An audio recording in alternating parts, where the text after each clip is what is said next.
The new MSI Claw A8 with the Z2 Extreme APU. But how does it do against the Intel 8 AI Plus MSI Claw? Hey fans and subscribers, this is your host Joe from the GamingForInsight channel with another video of Quick Chat.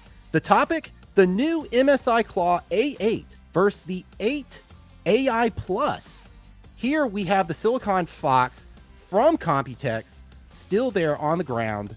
Silicon Foxx, welcome back as a returning guest to Quick Chat. Thank you, Joe. It's great to be back and so soon after the first episode. Very nice. Well, it's great that you have wanted to return and talk more with me on Quick Chat about the MSI Claw A8. And you went back to the AMD booth to spend time not just with the white claw, but what's becoming my personal favorite, the green claw. Yes, it is. And you spent more time in the MSI Console Center M, specifically just the quick access menu.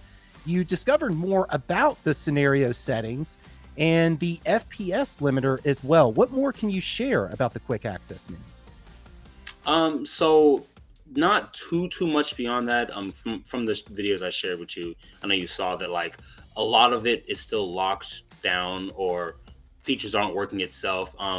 But there was also some tiles that were empty that are going to be populated. So we know that they are working on features that they're going to release eventually. And I'm very excited about that. We understand more about the scenario settings, like the presence of manual mode. We talked on our last Quick Chat episode about the scenario settings, and endurance mode is present, as well as the AI engine core mode as well. And we understand too from the frame rate limiter, there are multiple options to support up to even 120 frames, even with the A8. What do these features convey about the hardware and specifications on the Claw A8 from your experience here? Well, from my experience, especially the ones with the frame limiter, it's telling us that the display, of course, is VRR, and that they're going to have tight timings between the different frames, right? So even if, I think the lowest denomination was actually like 30, and then you had a 35, and then a 40, and so on and so forth. So now that they're getting into, between sub-zero denominations, that's really saying that they've done a lot of work to tune the panel and make sure that VRR experience is nice and smooth, because just because you have VRR panel doesn't mean you can have smooth gameplay if the frame rate fluctuates a lot, right? If you have a bunch of mismatched timings on the frame time. So I'm very excited about that. Hopefully MSI has done a lot of tuning there. It should be a good experience.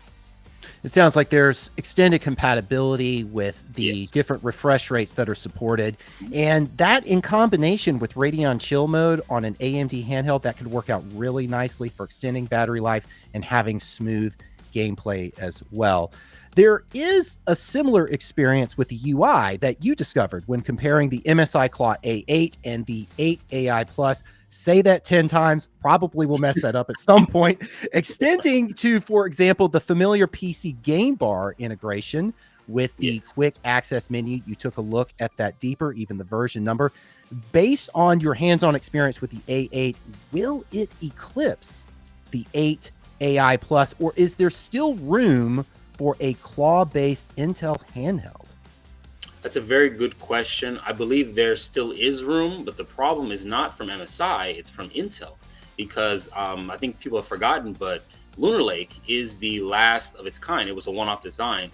So we're not getting any more new Lunar Lake chips. Probably some refreshes, but as far as new, actual architected, from the ground up designs, no more. So whatever comes next, we'll have to see. They're going back to their kind of like traditional designs before that. So I'm a bit worried that this may be the last of the Intel Claw handhelds we see.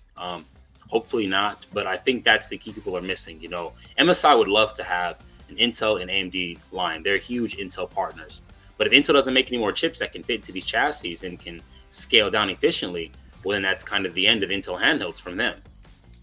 Yeah, the Battlemage iGPU architecture or microarchitecture, very impressive. It eclipsed Meteor Lake in what it could do as far as as getting some better gameplay without having to adjust that TDP all the way up to 30 watts, so we can get some decent playable gameplay with a lower TDP setting there.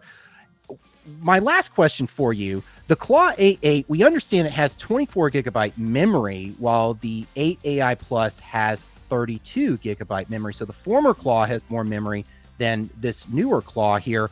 Will the 24 gigabyte memory serve as a disadvantage to the new Claw compared to the latest Intel Claw, which is the 8 AI Plus that came out earlier this year? You and I saw it at CES 2025. And we also have the Polar Tempest edition, don't forget, on the horizon as well, without a release date as well. And that will be releasing with 32 gigabyte memory. So is there a disadvantage here to the new Claw?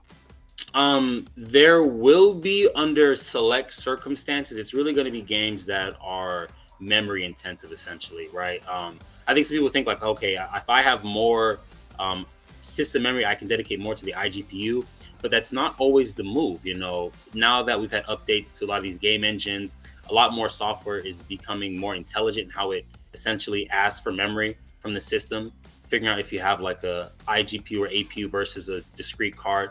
So I think we're okay as far as like VRAM goes in that situation. It's really going to come down to, okay, am I playing a seriously intensive AAA game at the highest settings, right? The older Claw will probably do better overall, like as far as smoothness goes, seeing as it won't have to do too much swapping the textures outside of system memory. So I think that for the most part, it's going to be a negligible difference, honestly. There's not too many games you're going to play maxed out with the highest fidelity settings on both of these machines. Most times we're going to have optimized settings. So I think we shouldn't worry too much about the memory difference between them. 24 versus 32, it's not too bad. And the Ally X has been a great case scenario where that number has done really well for improving the experience, having more memory. And one aspect about gaming handhelds that I like to explore myself is, when will the iGPU bottleneck, despite having the amount of VRAM, and what is the percentage of VRAM that you are using when that bottleneck happens on the iGPU component? Because you might not even be at 70% when this happens, depending on the system that you are using. It's interesting because the speed of the memory as well is going to be different. On the A8, the speed of the memory is 8,000 million transfers, whereas the speed on the 8 AI Plus is 8533 million transfers. So slightly lower on the new Claw A8 than the 8 AI Plus as well. So it's going to be interesting to see case scenarios and where the Intel may do well in certain areas, the Intel Claw versus the AMD Claw here. So it's interesting that there are going to be two Claws in 2025 with an APU and an SoC, AMD versus Intel here. Yep, and you can, I'll tell you just really quickly, for edge cases, right, games we're going to want to look at, definitely Spider-Man 2, because Spider-Man 2 is super sensitive to fast memory. So if we can match these guys up settings for settings, keep VRAM under control, you know, not ballooning out, we'll be able to see exactly, okay, how fast for fast are both these memory archetypes. So I'm very excited to test that. Indeed. Well, Silicon Foxx, thank you so much for coming back on to Quick Chat, and hope you continue to enjoy your trip in Taipei at Computex here in 2025, and hope to chat more with you on your trip as well. Fans and subscribers, make sure to like and subscribe for more Quick Chat content. And don't forget to watch the previous video that the Silicon Foxx and I have done, also on the MSI Claw A8. Silicon Foxx, take care. Thank you so much for having me, Joe. Look forward to talking to you again.